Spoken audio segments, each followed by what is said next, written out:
Olá, amigos da TVL, está começando o programa Nossa Gente. Hoje nós estamos aqui nos estúdios da Rádio CBN para conversar com o radialista Celso Ferreira, que fez história no Rio Grande do Sul, continua fazendo história no rádio. Prazer tê-lo aqui no Nossa Gente, Celso.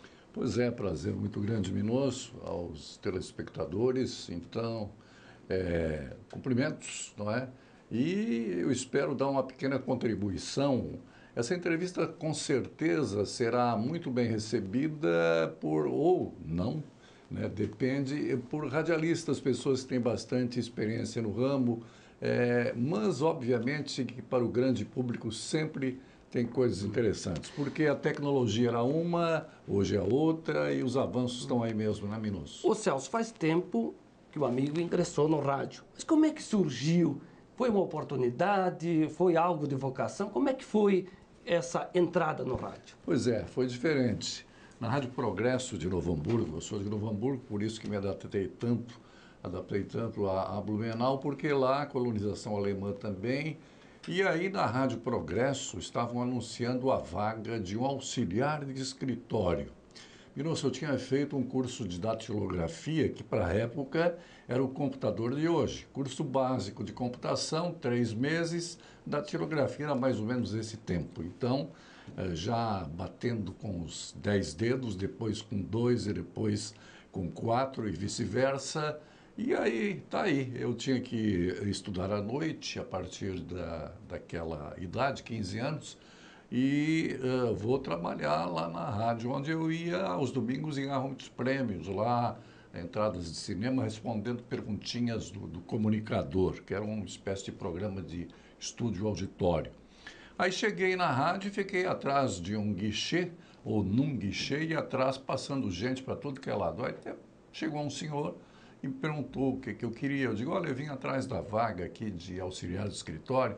Ele disse, que pena, faz umas horas que outro menino jovem como você já ocupou. Mas temos uma vaga para locutor. Eu digo, locutor? Não, mas eu não vou dar para isso. Não, mas vamos fazer um teste.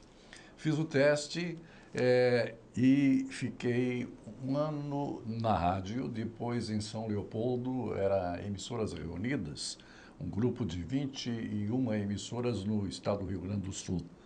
E com 17 anos, aí parti para Porto Alegre. Agora, uma época de ouro do rádio, né, com muitas dificuldades para se fazer rádio, mas que a maioria da sua geração começavam jovens, meninos. E geralmente na técnica de som, como o James Vieira, nosso colega da técnica, aqui da Rádio CBN, mas comigo foi diferente, então eu fui direto para a locução. Sabe que em Porto Alegre, convidado por um colega da Rádio São Leopoldo, que foi para lá como operador de som, fui fazer um teste. Digo, mas eu não vou passar. A Rádio Farroupilha 50 kW, a Rádio Guaíba 50 kW, a Rádio Gaúcha ainda não tinha uma grande potência. Não vai dar, isso aí obviamente não é para mim. Cheguei lá e me apresentaram o locutor-chefe, Salimem Júnior, era ator de novelas, radioator, locutor, animador de auditório, e ele me passou numa estante textos de músicas, não é, italianas, francesas, inglesas, e eu estava no ginásio da época já aprendendo inglês desde a primeira série, estava na terceira para a quarta, e alguma noção eu já tinha, né? E mais textos comerciais, enfim. E aí ele disse, olha, quando o rapaz fizer um sinal da técnica, você começa a falar. E ele saiu e eu olhei para o operador, ele fez para mim assim, fala um pouquinho. E eu comecei a ler aquilo, e eu olhava para ele e ele fazia assim, digo, tudo para testar o microfone, esse microfone será que não é bom? E fui falando, aí quando eu terminei, bom, agora eu vou esperar para fazer o teste que eu já terminei, mas, né, aí chegou o Salimem de volta para o estúdio e disse, está ok, Celso, o que houve? Não vou fazer o teste? Tu já fez? Ele estava ouvindo com o diretor artístico da Rádio Farroupilha, Valdemar de Moraes, e eles acharam que eu tinha enganado direitinho também. Celso, uma das necessidades básicas para ingressar no rádio, para aquela época, era o timbre de voz. Né? É, mas não mudou. Comecei desse No seu jeito. caso, não. Não. Mas na época... Já tinha todo... mudado de voz. É, porque nessa fase da adolescência, né, pré-adolescência, depois da adolescência, a voz vai mudando. Mas a minha já tinha mudado, entendeu? E a voz de hoje é a mesma coisa. No seu caso, sim, mas eu digo hoje, Geralmente, não é mais requisito para entrar no rádio, hoje não. Aquele vozeirão do passado. Porque tem que ter conteúdo, informação, até mais pelo rádio que se faz aqui na CBN. Já fazia um modelo muito parecido na Rádio Gaúcha, para onde eu fui depois. A Rádio Gaúcha foi depois. Pois é, eu quero aprofundar e muito essa tua trajetória, né, que ela é rica. A Rádio Gaúcha é uma referência no rádio brasileiro hoje. E você ficou na RBS por muito tempo e exercendo várias funções, né? Em rádio, não era a Rádio Gaúcha, era locutor comercial, mas já cheguei como chefe dos locutores. E tinha 20 anos de idade. Cheguei porque a Rádio Farroupilha também era referência ainda, era Diários Emissoras Associados, do Assis Chateaubriand. Até aqui em Blumenau teve o jornal A Nação, que pertenceu aos Diários Associados. Também as pessoas de mais idade lembram bem.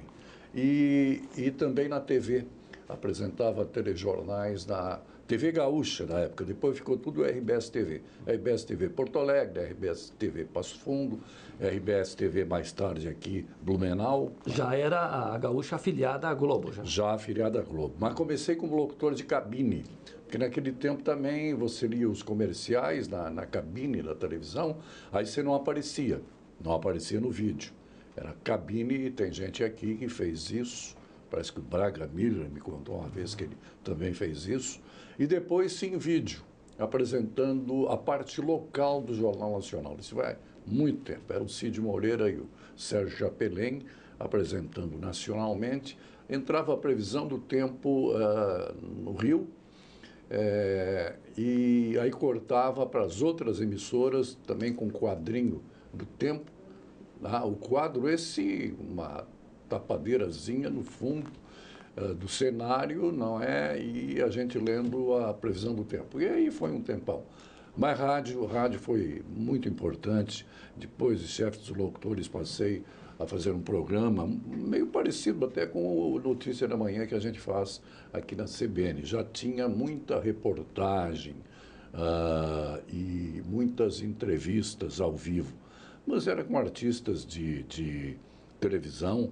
Entrevistei os globais de maior nome várias vezes, que eles iam fazer teatro em Porto Alegre, fazer peças, encenar peças, e aproveitava-se porque a TV Gaúcha, como afiliada da Globo, dava, obviamente, suporte para Glória Menezes, Tarcísio Meira e todos que iam lá fazer temporadas de 1, 2 ou 3 semanas no teatro.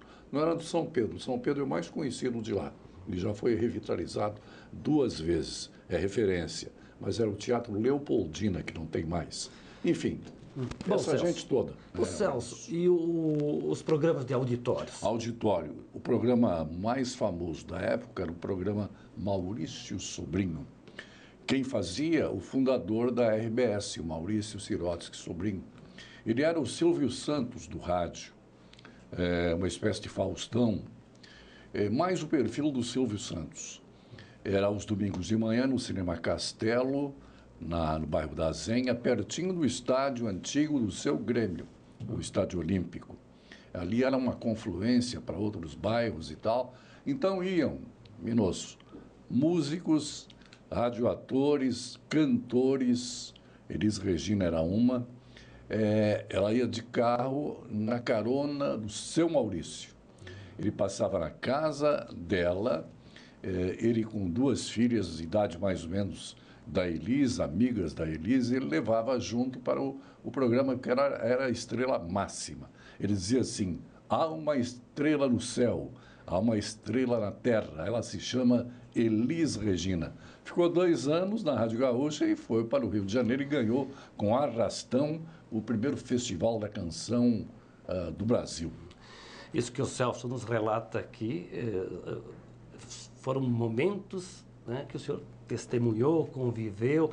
Fala do Maurício, para aqueles mais jovens que desconhecem, é o fundador. Fundador da RBS.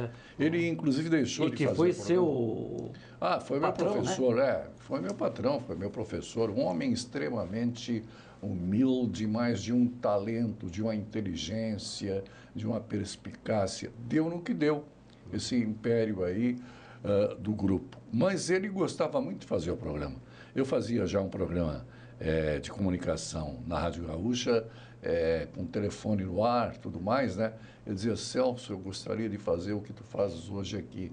Mas me disseram que eu já era para deixar o auditório na época, porque eu agora, diziam, eu era um empresário, né? E tinha que ter um ar mais sério, porque ele brincava no auditório como fazem os apresentadores de hoje, de televisão, né? Ele já fazia isso no rádio. Eu estou rebuscando essas histórias de uma época da era do rádio, né, que marcou, fez história, né? O rádio continua, no meu entendimento, fazendo história, mas com outro formato, né? Com outro formato, radionovela, os programas de auditórios. Não tem mais. A televisão roubou esse espaço do rádio? De certa forma, sim. Eu não diria que foi roubo, foi uma adaptação, porque tinha um programa lá chamado Parque Infantil, aos domingos de manhã, na TV Gaúcha, e que era mais ou menos o Clube do Guri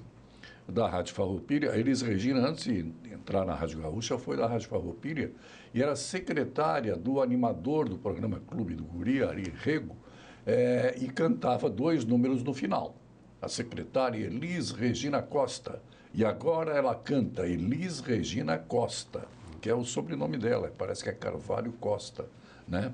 E aí, quando foi para a Gaúcha, ficou só Elis Regina. Né? E um detalhe, esse pessoal participava dos programas cantando ao vivo. Ao vivo, com orquestra, com tudo. Impressionante. Tinha um ensaiozinho rápido, né?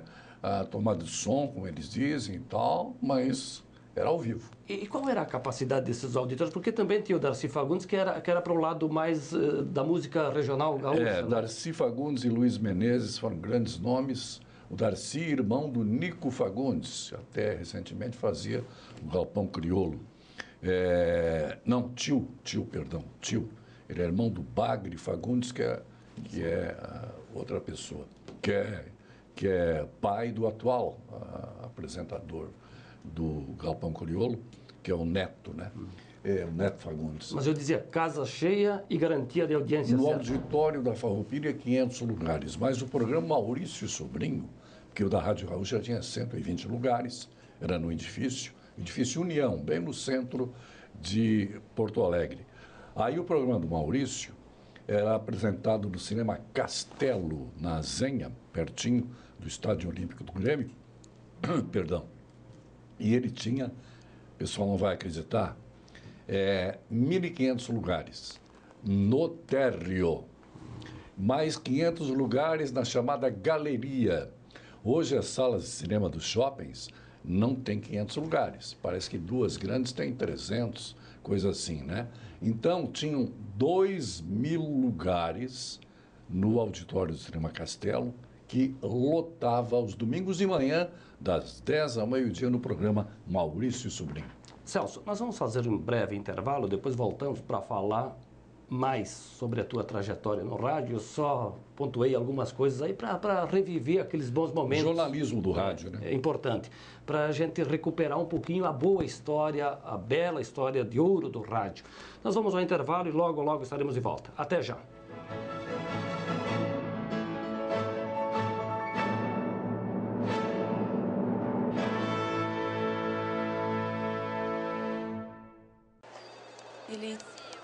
Ele tinha um sorriso irônico. O rosto era meio redondo. Dos olhos eu lembro bem. Ele tem um olhar forte. Nós vamos buscar esse elemento. É esse cara. Você tem certeza? Identificar os criminosos da internet não é simples. Acesse www.denuncie.org.br e saiba como se proteger.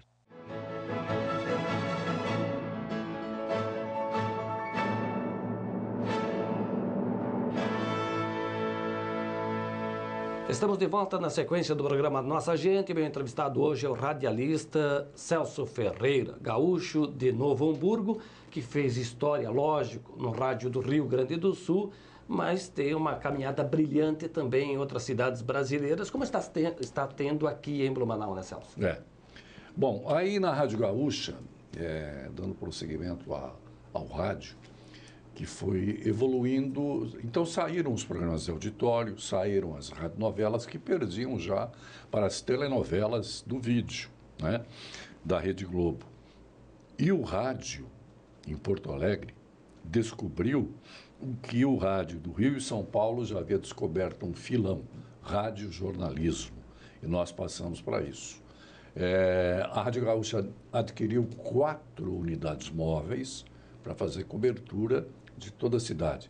Então, no meu programa de manhã, chamava-se Tudo Sob Controle. Nome sugestivo. Era diferente. Por quê? Tudo sob controle na notícia, no esporte, na música, nas artes, entende? Então, era uma mescla. E entrevistas também e reportagens, obviamente. 4 unidades móveis, para que tanta? Era diferente. As outras rádios concorrentes tinham cada uma, né?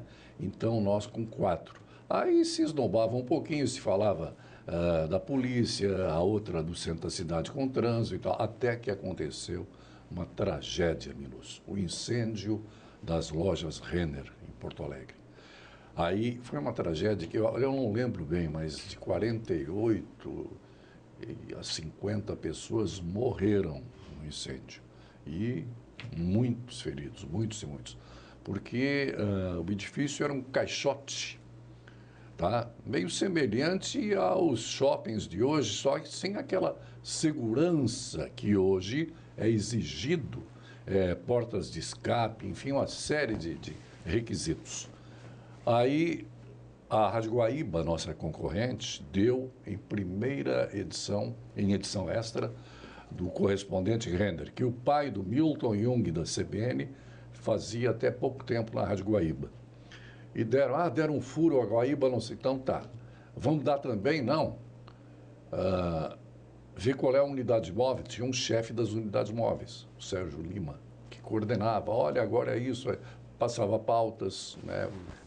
Para alguns saíam, os 4 repórteres, cada um com motorista, eles não dirigiam, com uma pauta, uma pré-pauta, mas aí iam acontecendo as coisas. Ver qual é que está mais perto do centro do prédio das lojas Renner. Mas vamos dar antes? Não. Vamos dar pela unidade móvel. O repórter tem que estar visualizando o prédio. Porque ligaram a nossa retaguarda para o Corpo de Bombeiros. Escuta o incêndio nas lojas Renner. Parece que é lá, disse o plantonista. Ele não tinha certeza. As viaturas estavam indo para lá ainda, né? Então, só vamos dar quando ele visualizar. Estou aqui a 2 quadras, mas é realmente o prédio das lojas Renner.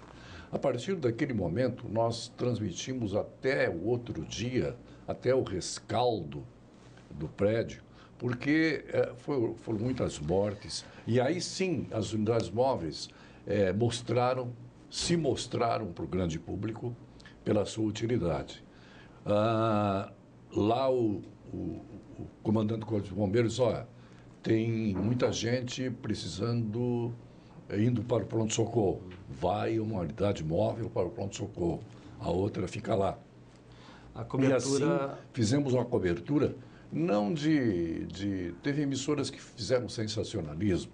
Nós não, nós relatando os fatos, não é? Por exemplo, vítimas só pela voz do comandante do Corpo de Bombeiros. O repórter não podia dizer, parece que já são 3 mortos, 5... Não, só ele que dava a informação oficial. E o detalhe... E foi importante isso. O detalhe, quando o senhor fala em unidade móvel, né? Nos remete lá uma viatura da rádio fazendo a cobertura. Agora, a questão é o equipamento, a forma de transmitir a notícia. Não é como hoje o celular que nos... Não precisa mais do carro. Não, a unidade móvel tinha que chegar perto de um prédio para entrevistar alguém do prédio.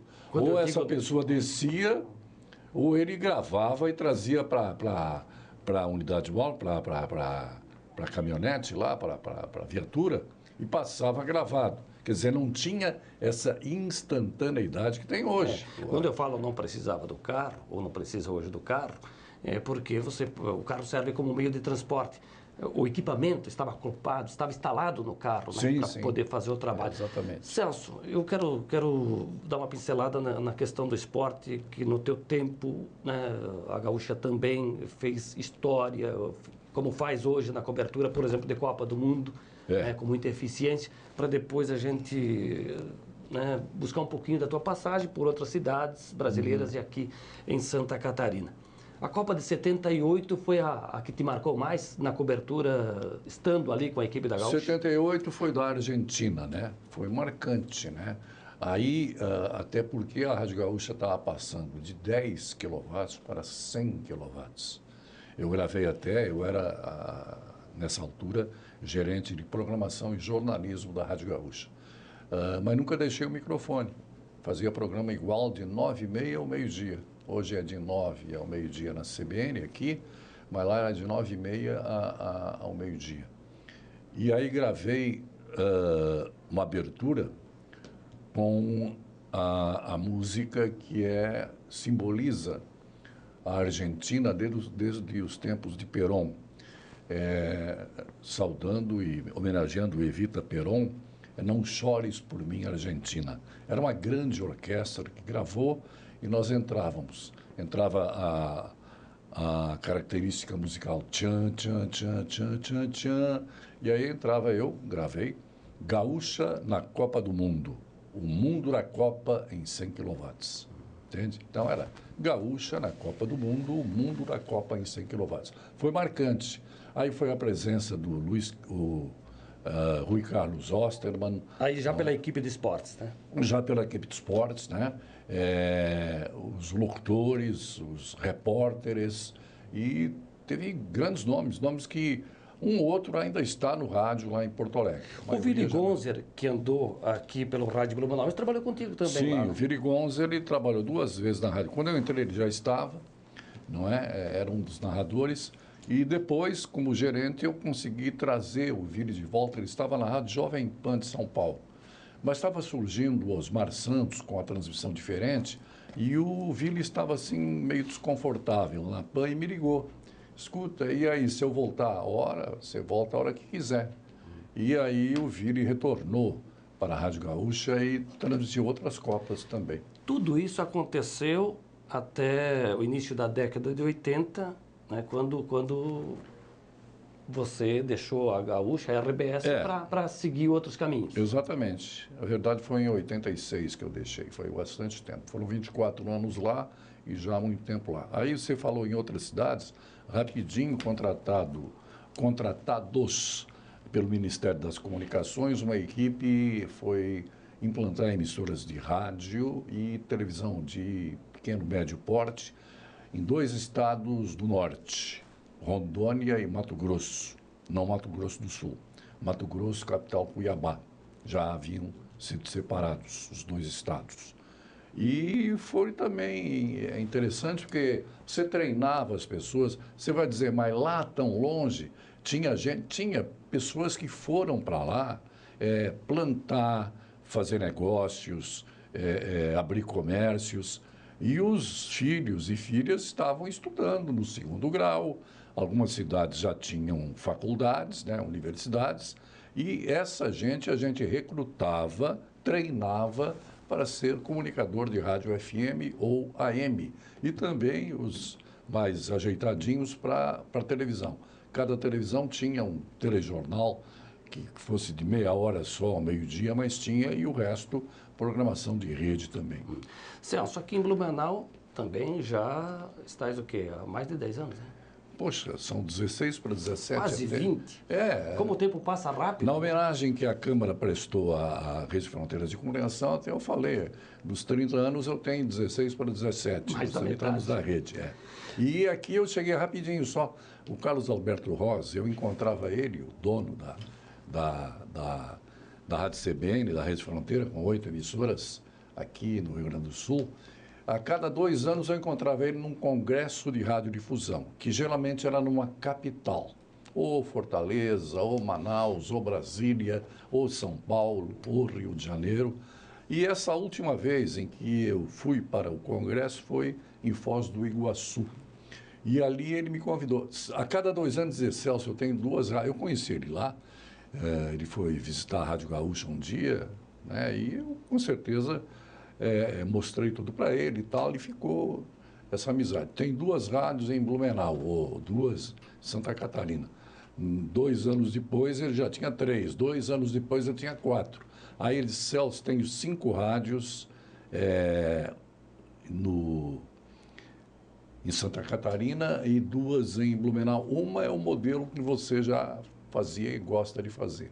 CBN, eu vim para cá logo, não é? Porque já conhecia de fama, boa fama, em cultura, em música, em artes, em tradição e economia. Esse que é o maior município do Vale do Itajaí, não é? E eu sendo de Novo Hamburgo, cidade de colonização alemã, vou me dar bem aqui. E vim para cá. Ô Celso, quem nos assiste, imagino, gostariam de fazer a mesma pergunta que eu vou te fazer agora. Depois de tanto tempo, de uma longa trajetória no rádio, os cabelos brancos denunciam isso, mais de meio século servindo o veículo rádio e boa parte também a serviço da televisão. O que te motiva, te entusiasma a estar diariamente no microfone? O entusiasmo é o mesmo, desde que comecei na Rádio Progresso de Novo Hamburgo. É a mesma coisa, porque a nossa atividade é muito dinâmica, não é, Minosso? Então, a gente convive com notícia, com informação. As notícias não têm sido boas, não é? Falando do governo, de economia desse país, que deve e pode melhorar, mas a gente tem que trabalhar com isso. E na programação local, entrevistando aqui empresários, médicos, né, engenheiros, enfim, pessoas que representam praticamente todas as categorias. Mas isso, Celso, é uma paixão, é uma vocação, está no sangue essa coisa? É uma cachaça, como dizem os nossos amigos do rádio? Eu sempre digo o seguinte, eu não sei o que é não gostar do que se faz. Eu sou de uma tese que uma vez eu ouvi, não sei quem falou, disse o seguinte, eu faço o que gosto e ainda me pagam. É uma filosofia, porque realmente isso aí está no sangue, né? A gente tem que gostar. Deve ser infeliz a pessoa que tem que fazer, ganhar o seu dinheirinho, sem gostar do que faz. Mas eu tenho a impressão que isso não é a regra, isso deve ser exceção. Eu estou muito feliz aqui e é aquela coisa, Minos, cabelos brancos. A gente só enxerga quando vai passar o pente. E agora nem fica muito ajeitado e tal. Mas o entusiasmo é o mesmo. A idade mental das pessoas de jovialidade. A gente não admite, né, que tem a idade que tem. E isso faz com que cada dia seja um novo dia, um novo desafio. Celso, o rádio ou a TV, ou os dois fizeram parte da tua vida? Na TV, no tempo em que fiz telejornais, era tudo lido, né? Eu não cheguei a pegar o teleprompter. Mas assim como hoje, talvez na época mais, a repercussão não era maior? Era maior assim, você faz o jornal, não sei o que e tal. Então, eu fiz a parte local do Jornal Nacional, que era a última parte, o último bloco, não é? Que era só para o Rio Grande do Sul. Mas gravava à tarde notícias factuais. Às vezes acontecia lá um sequestro, o presidente general de plantão visitando Porto Alegre, o Rio Grande do Sul. E o que a gente fazia? Passava aquilo, vinha em Embratel, à tardinha, e era inserido dentro do Jornal Nacional. Aí sim, aquela parte em que eram os apresentadores que apresentavam a notícia regional. Depois foram os repórteres e aperfeiçoando cada vez mais. É isso. E aí, não só perguntando, respondendo a sua pergunta, não perguntando, você que perguntou. Na época eu não opinava, nem no rádio a gente deve opinar, tem que ouvir opiniões, mas também não acrescentava nada, só lia, né? Olhando para a câmera, até porque não tinha teleprompter na época, né? Não tinha aquela leiturinha que a gente faz hoje na câmera, na lente, o teleprompter, que a verdade é teleponto, né? Mas nós tudo é americanizado aqui, teleprompter. Então a notícia tinha que ser até um pouquinho decorada, quando dava tempo, a cabeça ao vivo, porque depois você baixava a cabeça e lia todo o bife, que a gente chamava, que era um texto de 30 segundos, 1 minuto e meio, dependendo do conteúdo da informação. Celso, Obrigado. muito obrigado, hein? Um abraço. Celso Ferreira foi o nosso entrevistado hoje no programa Nossa Gente, que vai ficando por aqui. E você que gostou, né, dessa história do Celso e que quer acompanhar o seu trabalho, ouça a CBN em 95.9, diariamente de segunda a sábado. O programa Nossa Gente, como dissemos, está chegando ao seu final. Te convido para seguir acompanhando a nossa programação. A todos um grande abraço e até a próxima.